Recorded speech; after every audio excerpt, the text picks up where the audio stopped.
All right, today we're diving into a powerful modern parable.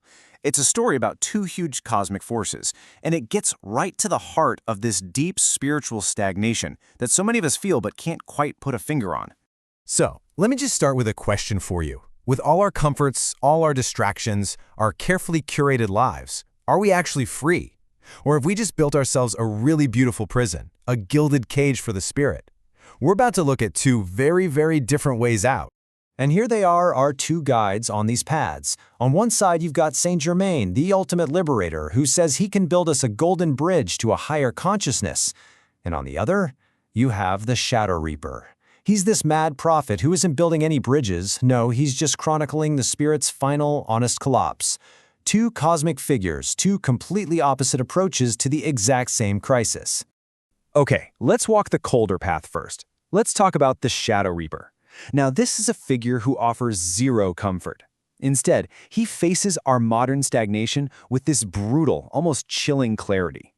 His is the path of annihilation. The Reaper's main tool, his weapon, if you will, is something called the logic of zero. Just think of it like this perfect philosophical razor that just slices through every pretense, every identity, every ambition we build up. The idea is devastatingly simple. When you strip away all the meaning we've assigned to things, every human variable just cancels itself out and equals nothing. See, from the Reaper's point of view, our external world has just lost all its substance, all its flavor. It's become, as it says here, a tasteless broth. And when there's nothing out there to actually nourish the soul, well, the only truth left is to turn inward, even if all you find there is an end. And his power, this thing called necromancy, it's not about raising the dead to save them. It's a kind of forbidden magic that's really designed to force us to face a pretty terrifying truth.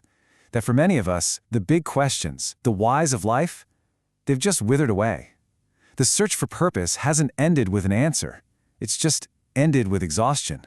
You know, his whole art is driven by this spirit of contempt, but not for people really. It's a contempt for the delusions that we cling to. He reanimates the spiritually exhausted, the long-tired, just so they have to look their own emptiness in the eye. He reaps what he calls the field of vanity.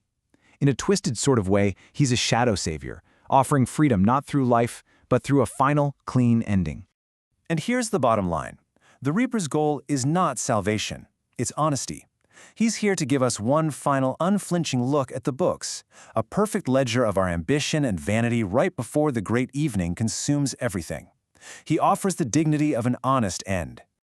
Okay, now, let's do a complete 180. In total contrast to the Reaper's cold, empty void, Saint Germain offers a path of blazing fire. This is the path of alchemy, of transmutation, and of radical, divine creation. Saint Germain's entire philosophy is about a fundamental rewiring of how we see ourselves. Step 1. You have to reject what he calls victim consciousness, this idea that we're defined by what holds us back. Step 2. You connect with the I am presence, that spark of the divine that he says is inside every single one of us. And then step 3, you use that connection to stop being a passive observer and become an active creator of your own life. And the absolute heart of his philosophy is this concept of the I am presence. It's so much more than a mantra. It's a declaration of your own divine authority. By decreeing I am, you're claiming your power to shape your reality. It's the ultimate way to reject that spirit of gravity that's always trying to pull us down into the dust.